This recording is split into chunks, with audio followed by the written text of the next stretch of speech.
Good morning, everyone, and thank you for joining the Clallam EDC Coffee Chat, Coffee with Colleen. Colleen is away currently from the office, so I'll be running the chat this morning. My name is Mitch Coons. I'm the communication manager here at the Clallam EDC. And today we're fortunate to be joined by Joe DeScala. He is the director for 4PA.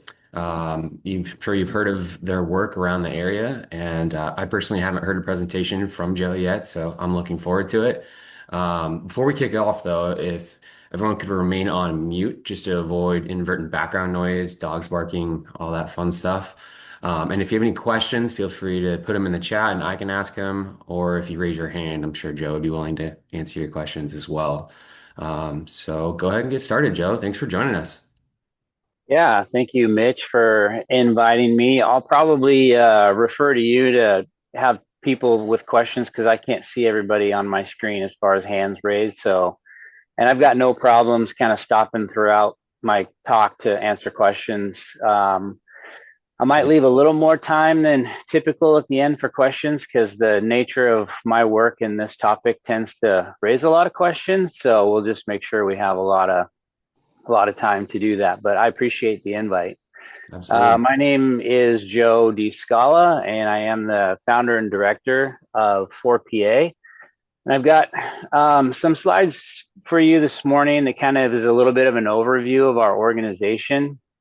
I'm primarily going to focus on the work that we're doing now with our Touchstone campus. That's why it says Touchstone Update, because that's the bulk of kind of what we're doing in the future of our organization. And I put up on the screen various ways that you can get in touch, mailing address, email address, and I'd be happy to share my personal information with anybody that wants it as well. So yeah, let's get started here. Let's see if I can make sure that the slides are working there.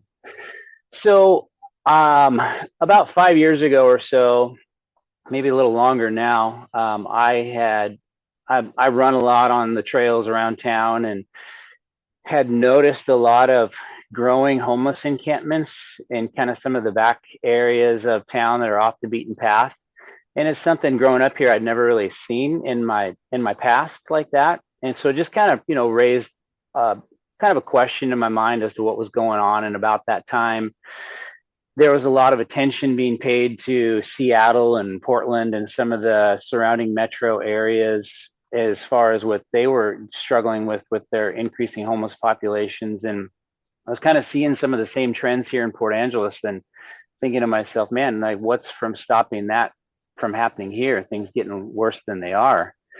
And so I went on kind of this deep dive period of time over the course of about a year or so, where I just began asking a lot of questions. I would connecting with as many people that I could who were operating in this sphere, police officers, social workers, city workers, you name it, anybody that had kind of direct contact with the homeless population. I got connected with Amy Miller, now council member Amy Miller, and she was a social worker that was spearheading a lot of innovative programs at that time. And I would hang out with her and we would walk and talk, and I would volunteer and just meet people and try to formulate my own opinions on what was happening. And through that time period, I came to two conclusions. Well, number one, I wanted to do something about it, what I was seeing. And number two, I didn't want to reinvent the wheel and overlap where other people were already doing some good work. And so I tried to see where some of the gaps were, and I identified a couple. First is that we were in desperate need of additional shelter solutions in Port Angeles. So that what I was seeing is there was just this huge gap from this, person who's sleeping in a tent on our streets to any sort of stable environment was just really a monumental leap. There were not many incremental steps along the way.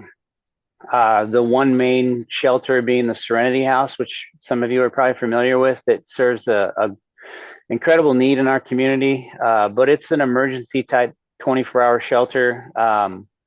It's not conducive. It's not a conducive environment for everybody's needs, but it serves a purpose. So outside of that, there really wasn't much. So I really felt that Port Angeles needed effective shelter solutions to help people living on the streets.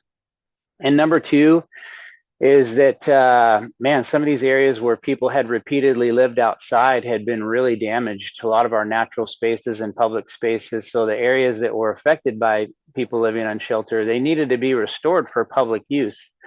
And that's, as I talked to people, citizens and community members, like that's one of the main things that they were asking for was just clean public spaces that they could utilize. A lot of them had become dangerous, unsanitary. So those were the two main observations that I had moving forward. And so then came the point of, okay, what am I going to do about it? And I started formulating the idea of a nonprofit organization that would tackle those two main things, shelter and clean public spaces. So I pitched this idea to some people, got enough support that I was able to put together a board of directors, went through the legal process of starting a nonprofit. And so we are a 501c3 nonprofit organization. And the other thing is like, how do we get money to even put at this problem? Because I kind of did the quick math and that, if every household in our community, which is about 9,000 households, if every household pitched in $10 a month, that's the quick math shows that's about $1 million a year that we could utilize to put directly towards these issues. And so I formulated this idea of having a crowd-funded organization.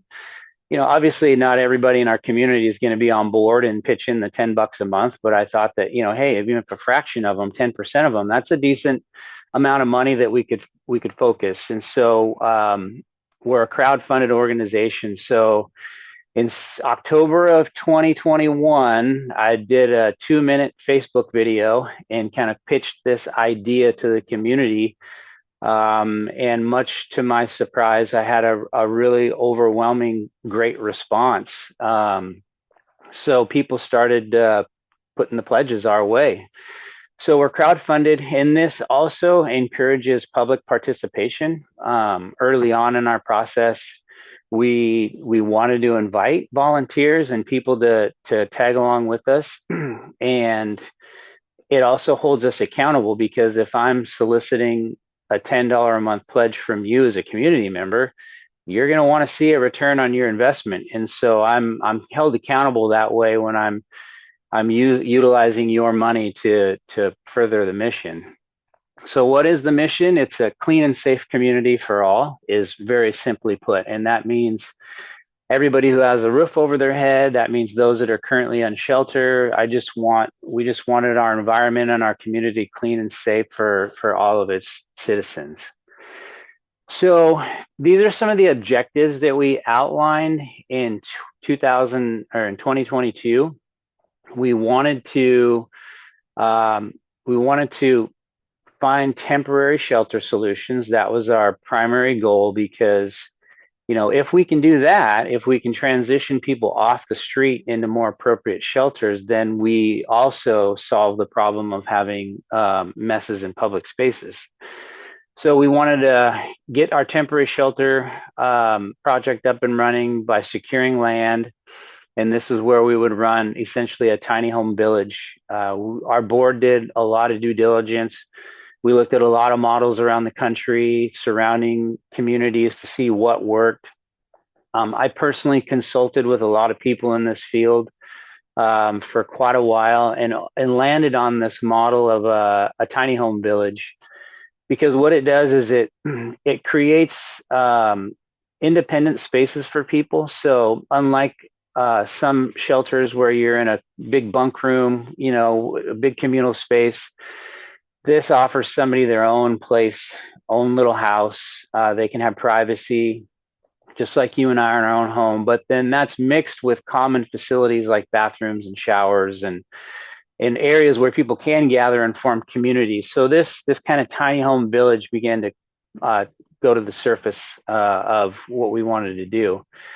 We also, one of the first things that we did out of the gate, though, when we started receiving pledges, is we started our cleanup crew, because that, again, as I mentioned, that was the number one thing that people were wanting. They wanted clean public spaces. And so we really started. I bought a truck personally, and I started going out and picking up trash, and we started gaining a couple of volunteers. I was able to hire a 17-year-old kid as a part-time employee, and him and I just really hit the ground running and picking up as much as we possibly could. We started going into these abandoned encampments. A lot of places through the COVID years had gone unchecked, and so there was these huge deposits of debris in these abandoned sites along our creeks and rivers and stuff like that. And we were going in and we were just putting this, packing the stuff up in big black bags and hiking it out. I mean, it was tough work. I mean, him and I and some dedicated volunteers, we were grinding the first year, and we just didn't take our foot off the gas. We picked up tens of thousands of pounds of garbage out of Peabody Creek corridor, and we just really identified all these kind of deposits that we were trying to hit. And so part of the other objective that we outlined in 2022 was to increase some of our maintenance routes and our garbage pickup routes and expand our team. And so we were able to do that throughout those years. We actually developed a really slick volunteer program as well, where we have right on our website the ability to sign up and volunteer with us. We run 5 different maintenance routes every week where we go to these areas that are kind of an intersection between the public, where people use these spaces outside, and we do general litter pickup through downtown, the waterfront, Peabody Creek. Now we work a lot in Tumwater Creek because that's the highest concentration of where active encampments are. We're in a pretty good routine now where we go into almost every camp that's out there in our community. We visit every week. We pick up trash around the camps, engage with the people that are there, pick up full garbage bags, leave them fresh garbage bags, just to try to, I mean, understanding that we're not there yet, that, this problem isn't solved, but we're trying to keep things as maintained as we possibly can in the meantime. And we also help connect people with services that way too. We can see when people need medical attention. We can see when they need outreach help. We can talk to them about shelter solutions. So our cleaning crew team does a lot. So we wanted to expand that effort as well. So to date, we've utilized over 300 volunteers for these efforts, which is pretty cool. If you go on our website, 4pa.org, you can see some videos. You can see some of our cleanup projects and the scale of what we've actually done. And I just did the tally yesterday, and since we started, we've picked up over 375,000 pounds of garbage from public spaces and natural areas. So, Wow. yeah, it's a pretty staggering number. We average about 1,500 pounds a week still, and that's just with picking up from the folks that are living outside currently. So it's kind of like, again, maintenance.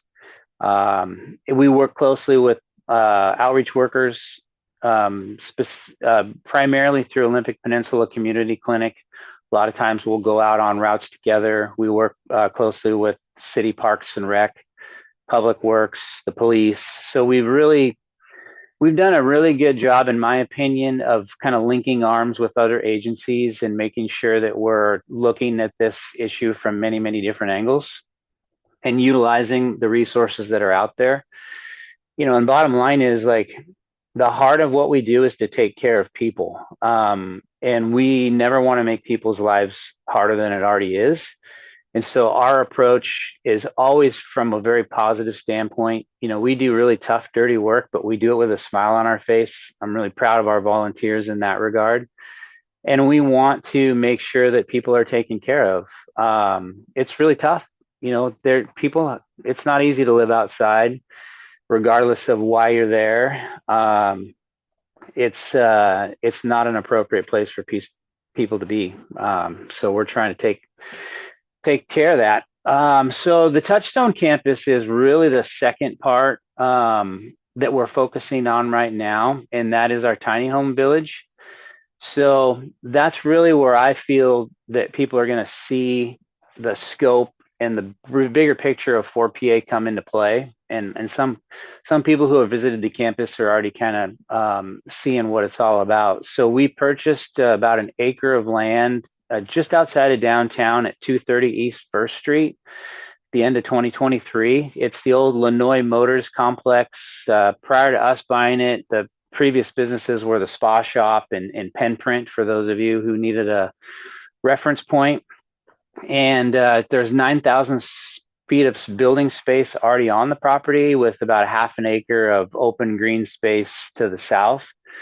And so this is going to be like our all-in-one operations center. So we've got a big 2,500 square foot shop there. So we have our trucks and our dump trailer there, all of our cleaning supplies.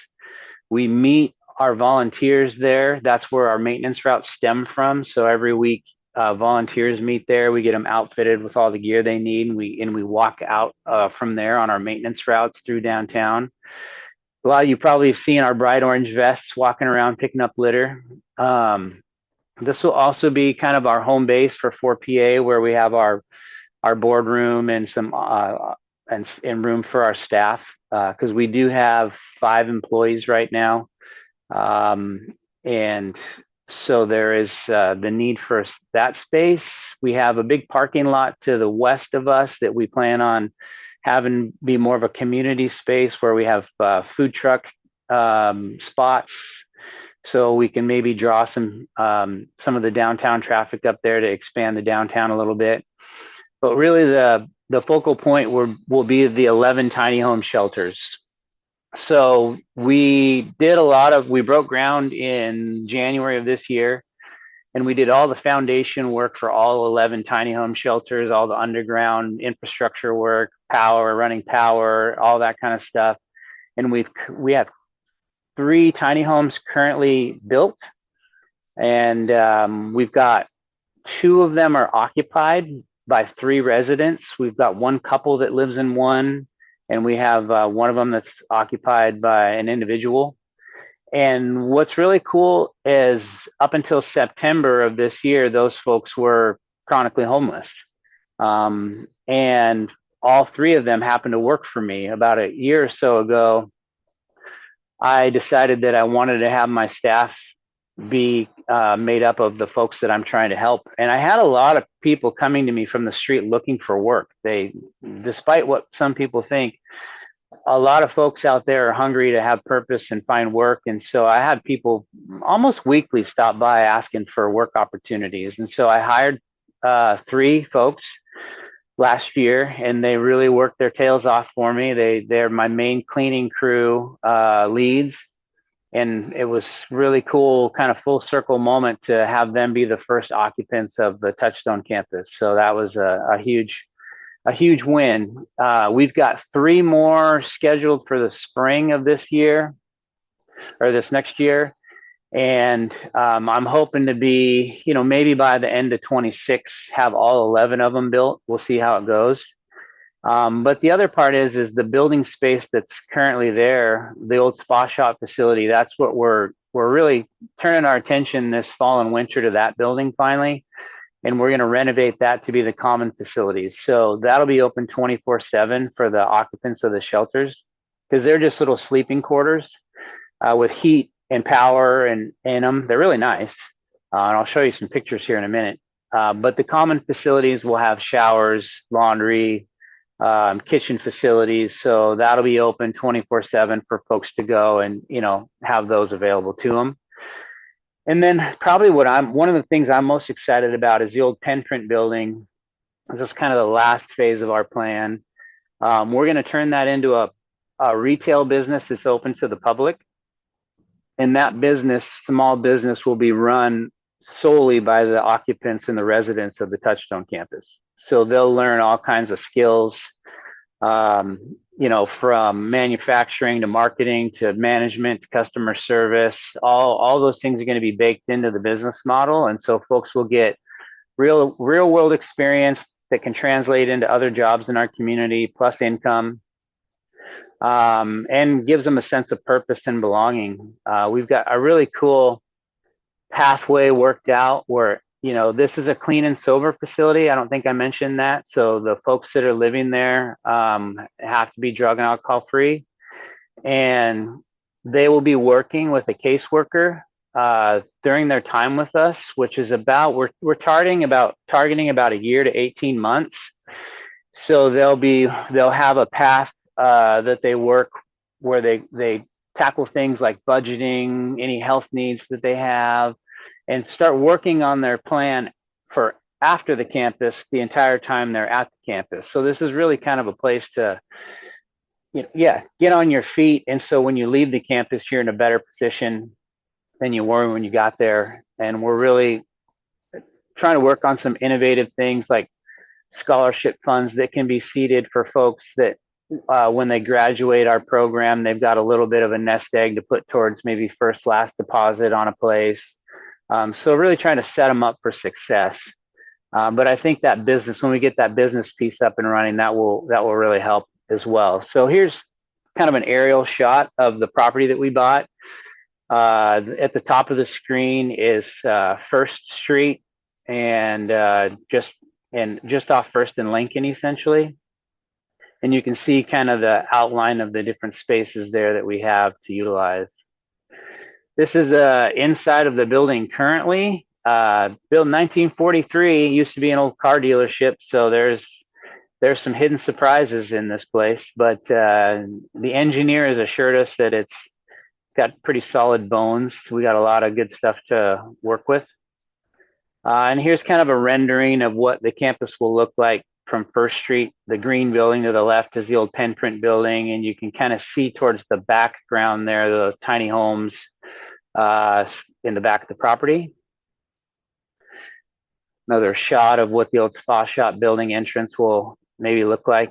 And there's an aerial shot. This is a pretty accurate rendering of the tiny home village in the back. We have the 3 units that are on the left-hand side of the screen there. Those 3 units are built currently. Some of the pathways are in and the perimeter fence is in. And so this will be the tiny home village area. There'll be some kind of spaces scattered throughout there to hang out. It's a really peaceful place. I mean, we really want this to be a place where somebody can come in and, finally for the first time in their life, maybe breathe a sigh of relief that, they're not worrying about where to sleep and they can begin working on their recovery. A couple of renderings of what the inside spaces may look like. Again, common facilities, places to mingle with people, recreation spaces. So right now where we're at is construction is full force. I've got some more concrete being poured today. But here's the first tiny home pads that were being poured. There's a picture of the 11 tiny home pads when we got them all done. And this is a good place to say that, like, the outpouring from the community has been nothing short of amazing. I mean, not only do people pledge to us, we're 100% privately funded. Everything you see here is funded by community dollars. But so many business owners, tradespeople have donated material, skills. I mean, Angelus Concrete donated 100% of the concrete you see there in that picture, about $11,000 worth of concrete. I mean, there's just so many people who stepped up to the plate and offered expertise. The first tiny homes that went up were volunteer built. Roofers and skilled tradespeople have come in and done work, after hours, late at night, to get these things done. There's the first 2 units that were finished. They're 8 by 12, so they're, pretty small, but they've got everything you need. They're built to city code. They're warm. They're dry. They're quiet. There's another snapshot of the perimeter fence up. There's a picture of one of the insides of one of the units. So Nice. yeah, and there's kind of a little bit of a slide of the shelter number 3 being built. You kind of see from the ground up. They go up pretty quick. I think this one took just a few weeks from start to finish. There's a little bit of work that needs to be done. This is going to be the wheelchair accessible unit. So we've got the ramp yet to build on this one. So we are plugging away. That was taken just a few weekends ago. All the plants that you see there, we started the initial phase of landscaping. So Rotary, Northwestern Rotary, one of the clubs here in town, gave us a $4,000 scholarship or grant for the initial phases of our landscaping. So all the material that you see there was donated, but the best part was is they showed up on a Saturday, and we moved 30 yards of material, topsoil, mulch, planted all those in the Rotary. They were just going after it. It was great. So, and that's been the other exciting part is like we've got so many on ramps for people to help. Again, right on our website, on our volunteer page, there's signups for various things that you can do. And if you don't follow us on social media, I highly recommend it because we're constantly posting, when we have upcoming opportunities, all the pictures of what we do on a weekly basis. We also have a newsletter you can sign up on our website, and we'll email you usually about once a month, maybe once every 3 weeks, all the updates of everything we do throughout the month to see what we're doing. And so the next step of is continuing to build the Touchstone campus. That's our main push, is to get this campus fully renovated and up to capacity.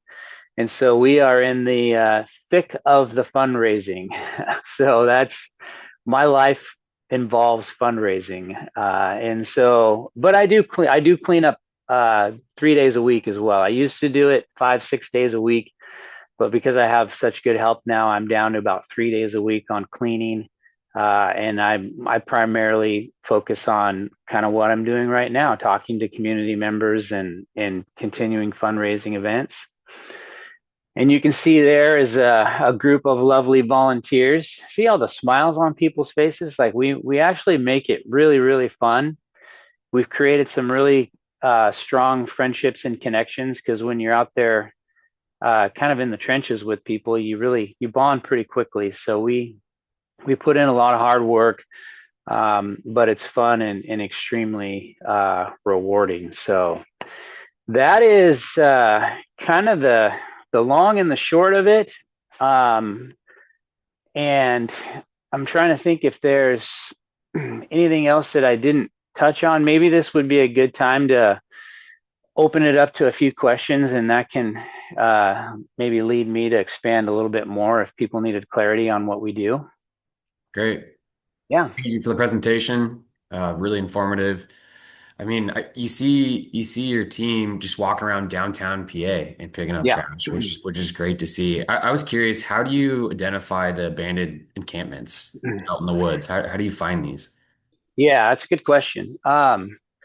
So the abandoned encampments, I mean, some of them are pretty obvious. I mean, you go into them and it's just a debris field. There's no structure, sleeping structure. There's no evidence that anybody's overnighting there. They're just areas where people have utilized and they've moved on. One thing you have to understand is, especially this time of year with our wet environment, places become uninhabitable relatively quickly.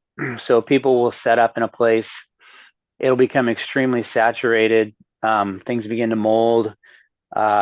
This unfortunate truth of the matter, like in Tumwater Creek, there's horrible rat infestation problems. And so sometimes areas become uninhabitable pretty quickly, and people will move on to a newer, drier place and just leave behind garbage and debris. So those are easily identifiable that we can pick up. If there is any sort of a structure up, a tent of any sort or tarps, we don't remove any of that. We don't remove personal belongings, sleeping bags, tents. We try to make direct contact with the people. We've got a pretty good network of people, and so we can usually identify pretty quickly who the folks are. So a lot of times they're there. And like right now, I'm working with a guy directly who's out there. I have his cell phone number. He has mine, and he's going to text me when he's done with this certain site. Um, it's an unfortunate. It's unfortunate. This is just how a lot of the life out there it is. It's kind of a disposable lifestyle. So he'll go start another spot, and we'll go in and clean up the old one. I know when people get upset by that, but I'm kind of, and have accused us of enabling folks, but I'm kind of the opinion if we weren't doing the work, it would just get so much worse. And so it's not, again, I've said, I'm not going to pretend it's a perfect solution, but it's where we're at right now. So the other thing that we do is we work with the outreach agencies. And so if we can't make connection with somebody, a lot of times our outreach partners will know who is there. They oftentimes inform us of when a spot is not utilized any longer. Sometimes somebody has moved into a treatment facility. Another unfortunate truth is sometimes they get arrested. They're in jail. And the stuff has to be moved out of there according to the police. And so we work with police. So we we get confirmation from many different places, but we never clean a spot if we don't have 100% confirmation that it's ready to go. We've got to be we're just extra diligent about that. Again, because I mean, the worst case scenario would be that, we take something that is important to someone or that they need for survival. And so we go above and beyond to make sure that doesn't happen. Makes sense. Yeah, We had a handful of questions pour in. sure. Neil Jarvis asked, what is your fundraising goal and who have been major contributors so far? If you can share that. Yeah, for sure. So we right now, in order to get the Touchstone Campus completed, we need about another $900,000. We've raised about 400,000 so far towards the project, and so we're doing it incrementally right now as we get funding. And the way that we've structured it is we're able to get partially open without having the entire campus done. So the fundraising goal would be to hit that $900,000 mark. That'd be great if we had some angel investor that just did it in one fell swoop, but I have a feeling it's going to take me another couple of years. Some major investors, Herman Brothers were our early on number one supporter. They've been really phenomenal over the years, pledging monthly to us. Platypus Marine was another big monthly supporter. We've had some really big one-time gifts from individuals throughout the community. And if you go on our website, like Swain's would be another one. If you go on our website, we have a sponsor page that lists all of our sponsors.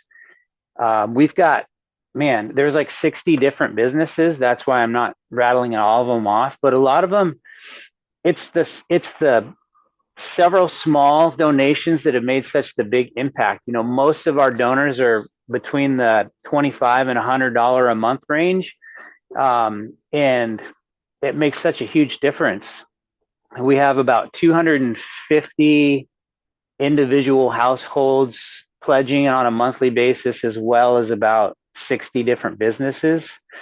And that maintains our operating expenses. So we have enough monthly income to run our operation. So the fundraising that I'm doing, the $900,000 is just for the construction of the Touchstone Campus. We've really done a good job of covering our operating expenses from our monthly pledges.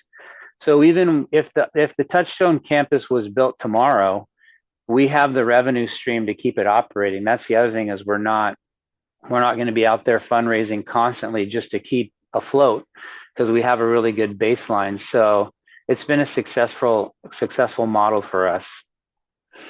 Great. Yeah. Pat McCauley asks, does the city provide free dumping service? Yes. So anything that comes off of city-owned property, which is 95% of what we do, we don't pay for the dump fees. So the city provides us the big black bags that we use, which we go through a ton of them, and they provide the dump fees. If we happen to we have done private jobs for people on like their properties. So if some folks have had people camp on their private property, and that property owner is responsible for that, we've picked up those sorts of things, and the property owner pays for the dump fees and whatnot. So we don't use any donated funds that people give to us for private jobs at all, only for stuff that comes off city property. Got it. Yep. Lori had a two-part question. One was, what most surprised you when you started in the field? And then, are you ready to spill what kind of retrain business you will have? What most surprised me? Nothing surprises me much anymore. But when I first started out, I think the complexity of the drug issue and the mental health crisis kind of surprised me. I don't quite understand the behavior of a lot of the folks that are out on the street. Now, I'm not saying that in a negative way or as I'm trying to look down on them. It's just that mental health is an interesting and complex issue. It leads to very perplexing behaviors. The sheer volume of things that people collect and carry out into the woods was very surprising to me. I get it a little bit more now. People are trying to create some sense of a home or some sense of surrounding them with things that are important to them. So I kind of get it now, but at the beginning, I didn't quite understand it. So yeah, it's heartbreaking at the same time. And so some of that surprised me. The business, unfortunately, I'm not ready to announce what it is. There's a partnership that I'm exploring that I'm not 100%, we don't have 100% commitment with, but I will tell you, we will be manufacturing some sort of a shelf stable food product that can be distributed throughout our community and on shelves in stores. And all those proceeds from that business will go back to the nonprofit, pay the employees that work there, and then to further our mission. It won't be a for-profit business. Got it. Well, stay tuned then. Yeah. All right. So Carolyn asks, will there be a time limit that people can stay in the tiny homes or is it indefinite? So the time limit is we're targeting about a year, but we've got about a 6 month buffer built in. So the way that we've designed our program, and we just really, through the years of consulting with some experts, we developed this pathway, and the whole entire pathway is about 2 year long pathway, but the time on campus is 1 year to 18 months. And so essentially the first year you're getting acclimated on your feet and working towards an exit plan. And then the 12 months to 18 months is when you're actively pursuing housing outside of the campus. So we're trying to get you to the point where, prior to your year mark, you're putting in applications or we're helping you make connections with maybe a homeowner that has a room and we can vouch for you. Maybe helping you with letters of recommendation, things like that. And so we're hoping that in that 12-month to 18-month window, you get out on your own. And then really during that second year is when we want you to come back and start to pour into the incoming residents as well. So there's going to be a time period where you are giving back and kind of mentoring the new recruits, if you will. And then graduation from our facility will be at the 2 year mark. Even if you won't be living with us at that point, but you'll come back for a graduation and kind of your final ceremony where hopefully we can give you those, have some maybe scholarships available to launch you into the world. Yeah. It's a really cool idea. Yeah. Steve has his hand raised. Go ahead, Steve. Yeah, hey, Steve from Field Hall here. Hey, Joe, I Steve. just want to say thanks so much for what you and your team does. It's so noticeable. I remember being introduced to you downtown, and when you really first started picking up trash, I think you had one volunteer with you, and it's Yeah. grown so much since then.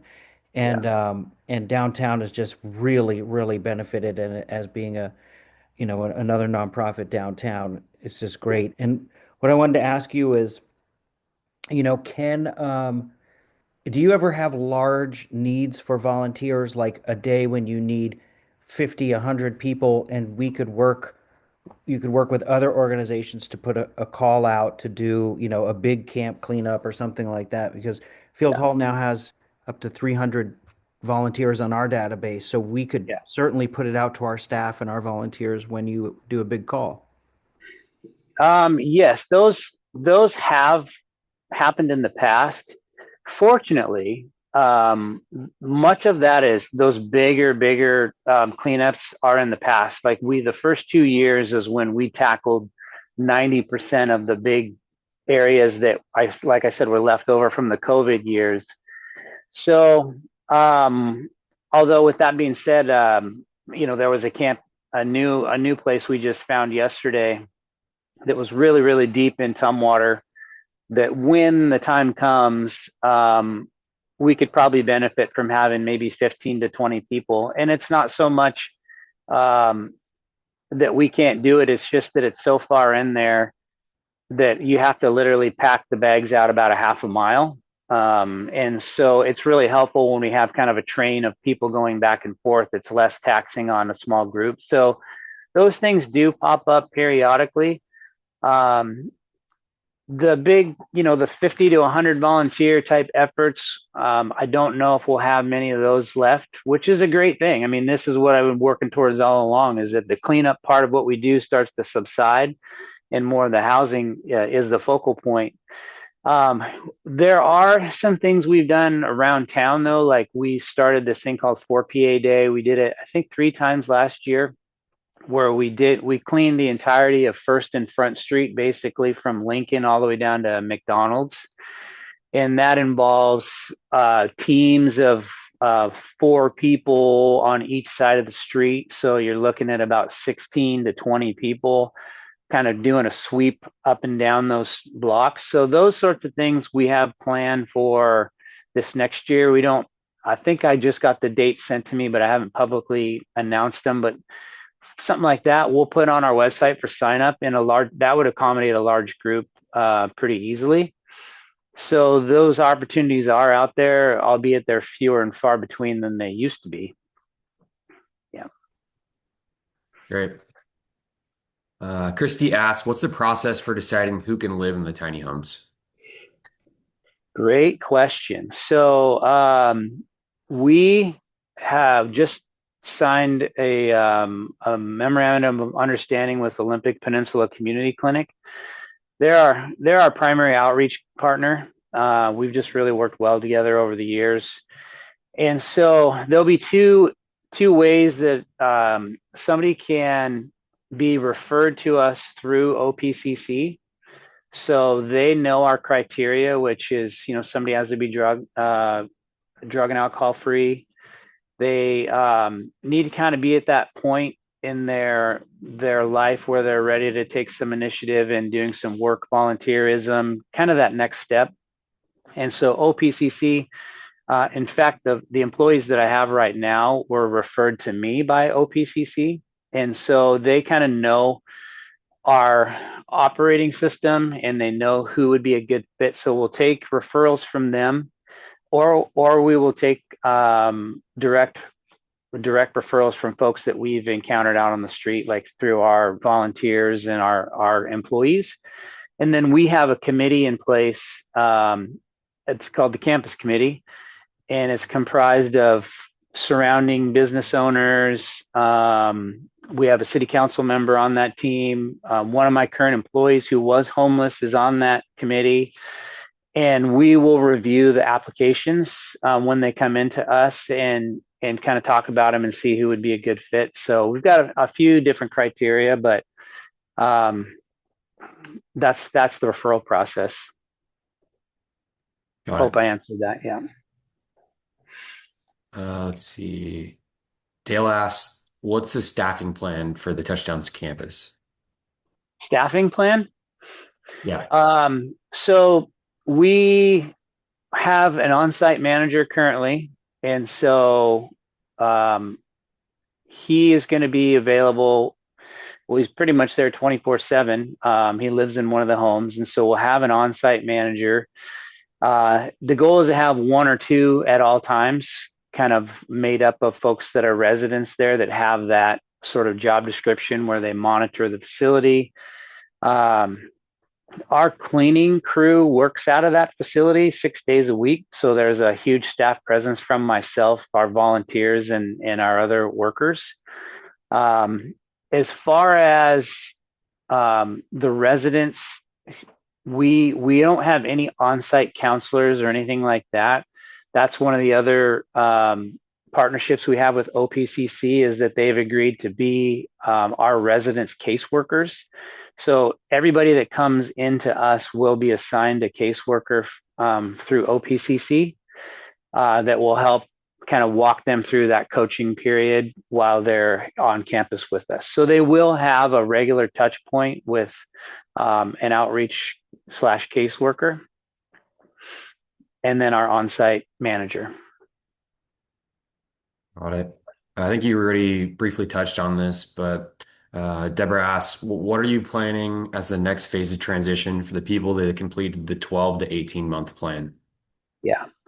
Yeah, that's one of the biggest question marks, because when you're looking at waiting lists for housing that are 2 and 3 years long, and the climate of the housing problem that we're in right now, it's a major concern. It's probably takes up about a good half of my board of directors' energy, is trying to figure out those next steps.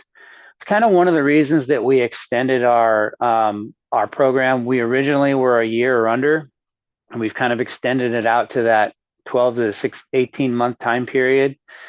But we've also explored, building our own, trying to acquire more properties and building some more workforce type housing. But, that's such a monumental task. That's very expensive, number one. And so what we're really trying to do is explore ways and utilize some of the framework that's already in Port Angeles. For instance, establishing really good relationships with current landlords, really trying to explore out of the box ideas. Like you might have heard of the home sharing idea that's been, I'm blanking on the woman's name who's spearheading that. Nesterly. Apologize, but trying to connect our residents with people who maybe have homes or rooms for rent, because I think there is a fear factor there where people are hesitant to rent to somebody who's maybe been homeless or is homeless. And so if somebody's walked through our program and we can vouch for them and write letters of recommendation, and they've got some of the skills and income in place by the time they are close to graduation, I think that'll eliminate some of the barriers that would maybe prevent them from being rented to. So that's really where we're thinking now, is to get somebody in a better position to be rentable, if for lack of a better term, and exploring some of those things, infrastructure that's already out there. But it's still a question we're trying to solve. Yeah. Steve asks, what kind of non-cash or in-kind donations do you need? We will need building materials. Again, going back to supporters, lumber traders, or Angeles Millwork, Hart Nichols, they've been incredible as far as working with their vendors, getting building material donations, reduce cost on building materials. So we are going to need more building materials, 2x4s. I mean, I can provide somebody material lists of stuff that we need, but that's probably the biggest thing right now, because we're in the thick of the construction. Once we get up and running, then I can start to explore things, or once we have our place built out more, I can start to explore things like furniture and bedding, but we're just not quite there yet. Shop tools too, we're low on tools. I brought down my own personal table saw and chop saw, very basic. We've got a few power equipment, but any of those we would entertain tools for our shop. Got it. Carlina, you have a question? My name's Carlina, and I work for the Washington State Department of Commerce. And I we have a lot of funding programs. Even in drier years, there's still something out there. And I don't know if you've ever wanted to explore state dollars that could help fund some of your programs. I know there's strings attached, and so it doesn't sound like you've yet done that. But if that's ever something of interest, there may be some planning grants coming up or some that would be pre-work to construction or construction dollars. But Yeah. knowing that there are strings, so that may be an intentional choice of yours. But I wanted to put my name out there. If it's something you ever want to discuss or explore, I'm your person. Yes, I really appreciate that and that Mhm. offer. But you hit the nail on the head. Yep, We I have, know. yeah, intentionally steered clear because of the strings.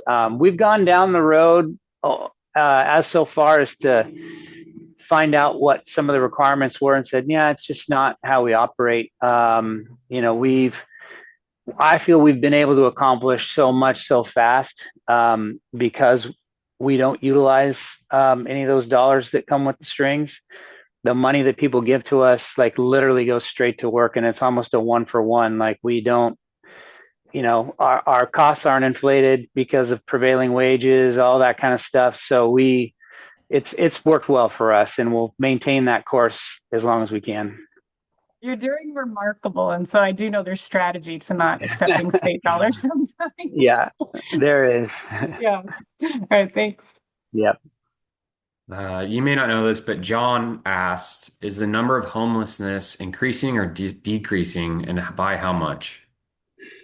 It is increasing, unfortunately. The last year's point in time count for Clallam County jumped significantly over the 300 mark, which the previous several years, it was kind of hovering around that 230 mark, and it jumped, I believe, to 340 this last point in time count.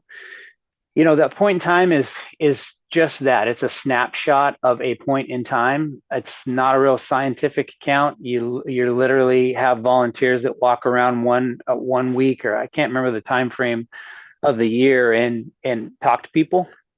And that's not everybody who's truly unsheltered. So that includes people that are, couch surfing or staying in shelter or sleeping in their cars. So the the true number of folks that are probably in tents, unsheltered on the street, is probably about half of that from what I remember. And my experience tells me that's about right. So that would be for all of Clallam County.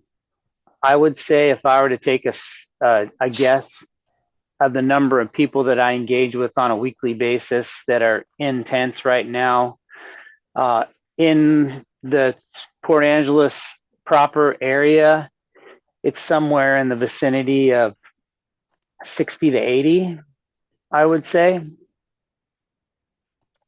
Got it. Yep. Dale asks, he said, I know there's been resistance to tiny home villages in other communities. What have you experienced in Port Angeles? Yeah, there is folks that have resisted them because of the proximity to their homes. We were really conscious of that when we were looking for property. We really didn't want it to be, we didn't want it to be in a residential area, just for that reason, that we wanted to avoid that resistance. And I understand why. So we concentrated on commercial or industrial areas. The property that we bought is zoned commercial auxiliary, which is perfect. It all of our uses, it's zoned for all of our uses, and it's not in a neighborhood. And so we didn't have any resistance. And we did it smart, because we went to the surrounding businesses and property owners and fully disclosed our project and our plans. And in fact, our adjacent business next to us, the Storm King Athletic Club, they're good friends of mine, and I invited them into the process early on, and they actually sit on the campus committee. So they have a say in what kind of goes on campus life, and, all the way down to, the aesthetics and the planning of what we're doing. So I invited them into that process. But the citizens, have been really supportive. I haven't really, got really any backlash. Good. Well, we're coming up on 9. Plenty of questions. You were right. I'm glad you left some extra Yeah. time there. Yep.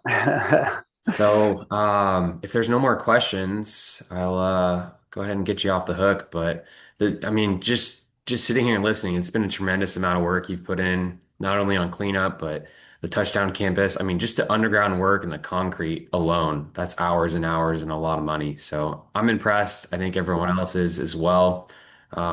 Thank you for your time today, and people are pouring in the chat. Thank you for your great work. Yeah. So I think I'm not alone, but appreciate your time today, Joe. And this will be recorded and put up on our website later today. Yeah, if you don't mind, just one more. If people want to get involved, you can go to 4pa.org, the number 4pa.org. All the information is there to volunteer and see what we're doing. And if you have the means and you feel compelled, you can sign up for a monthly pledge online as well. And honestly, like those dollars are what keep us going for sure. So Great. thank you. Thanks everybody. Yeah, thank you so much. Have a great morning. Yep, you too. Bye.